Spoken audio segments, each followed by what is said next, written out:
What's up, family, human family, soul family? It is Oren Harris, aka O, and on today's video, I'm going to share with you 3 tricks of fear and how to overcome them. Trick number 1 of this sneaky, clever energy of fear is what I call the illusion of confusion. We've all experienced feeling confused and thinking we are confused. And that's already pointing to the truth beyond the illusion is that we are thinking and therefore we are feeling or experiencing what looks like confusion, but it is an illusion. We can see this when we say things like, part of me feels this way, part of me feels this way. Part of me thinks this way, and part of me thinks this way. Part of me thinks I should take this action, and the other part of me thinks I should take this action. And there's this conflict between these different parts of us, which keeps us from feeling clear and decisive and inspired and empowered. But the confusion part is an illusion. The truth that is deep, hidden deep within the confusion is that you are clear. At the center of your being, you know who you are, what it is that you desire, what it is that resonates, what's relevant for you. So you are clear by your very nature. So if you're experiencing confusion, confusion is a manifestation of fear, which leads to the solution here. Well, how do you go from confusion into clarity? Step 1, when you become aware that you're confused, step 1 is to just admit, I'm afraid. As soon as you say, I'm afraid, instead of saying, I'm confused, now you've taken this energy of seeking clarity. You've taken this energy of confusion that is this scattered, fragmented, incoherent energy, and you've dialed it right into the razor's edge of now. I'm afraid. And you might have to inquire and look deep within the confusion with honesty and with compassion, without judgment, to see, actually, I'm just afraid, right? There is a clarity inside you that is enough clarity. It is ample clarity and empowerment for you to take the next step. And you're not able to feel that clarity because your mind, where the fear is existing, is already consciously or subconsciously imagining some sense of pain, any version of pain, if you were to be clear, right? So it's almost like we're hiding our own clarity from ourselves, and that's the experience of being confused. Does it mean we know everything? No, but here's the thing. Life is unknown. There's so many unknowns, but being in the unknown in and of itself does not create confusion. I don't know how to put together a rocket ship right now, and if I went to take a class on it, a 2-year-long class on rocket ship building, there could be 100,000 points of knowledge and information and experience that I don't know, but I wouldn't be confused. So what I'm saying is being in the unknown and not knowing how something's going to work out in and of itself does not create confusion. It's fear that turns it into confusion and makes things complex. So confusion and complexity are one of the tricks of fear. The tricky part is to convince you that your thought process, your part of me this, part of me this, your analyzing process is to convince you that it's valid, to convince you that there's a real value and importance. Not to say that analyzing couldn't potentially be valuable. I'm saying, but when you're confused, one of the tricks of fear is to convince you that the confusion is actually real. So if you say, I'm afraid, that's step 1. That already clears out most of the noise. So what you're going to be left with, or what you might be more present to, is the deep core fear. You see, but analyzing fear is a trick of fear.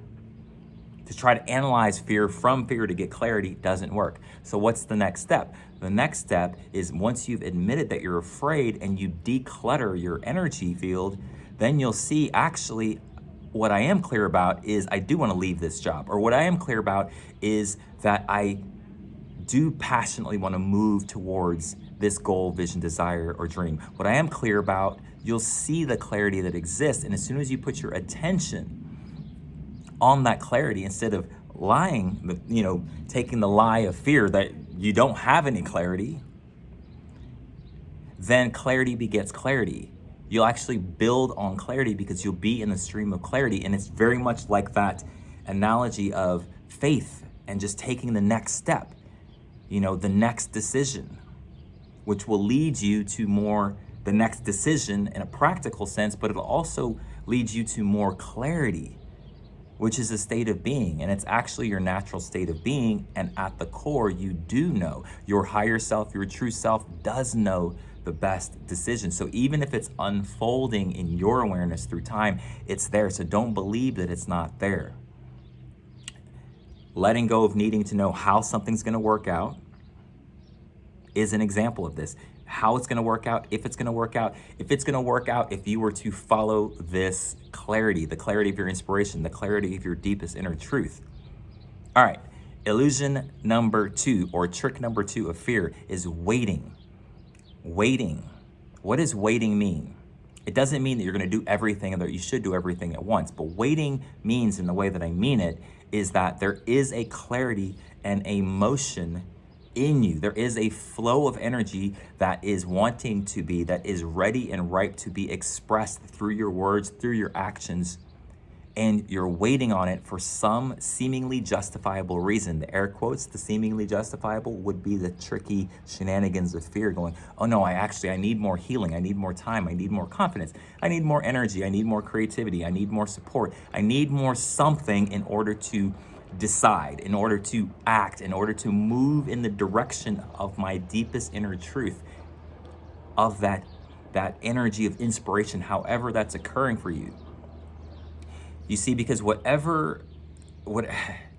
another way to say it is that beingness transcends reality, and it also bends reality. What I mean by that is, you might say, okay, well, I want to start a coaching practice and I want to impact the world through my coaching. Okay, that's an idea, but there's a state of being. There's you who's being that person who's impacting.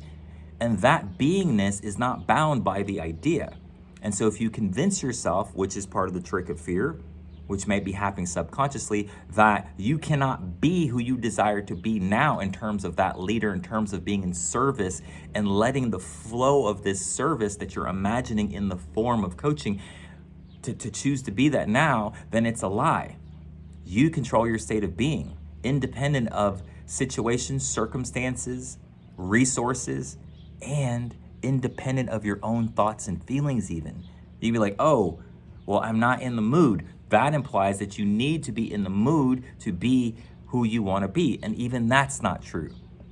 So beingness transcends reality, and it literally bends reality, meaning it shapes reality. And so hesitation, procrastination, overanalyzation, these are all manifestations of fear. When something is ripe and ready to move, I call it living at the speed of spirit, then you can move independent of all of these circumstances.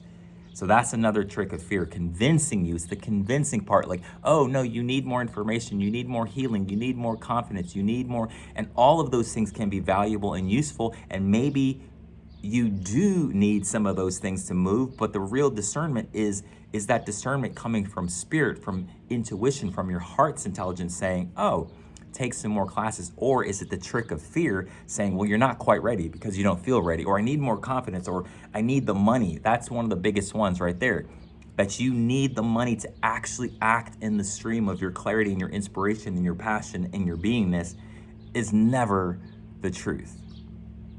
All right, and trick number 3 of fear to finalize this video is to get you afraid of fear. We might think that we're afraid of the very specific thing, but one of the more crippling aspects of fear is to be afraid to be afraid.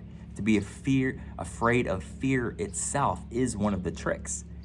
And so the solution to that is to lean into it, right? Any fear that you face and you release that resistance and you're willing to face that fear, releases the resistance and gives you your power back. All right, that's it for today. O out. Peace.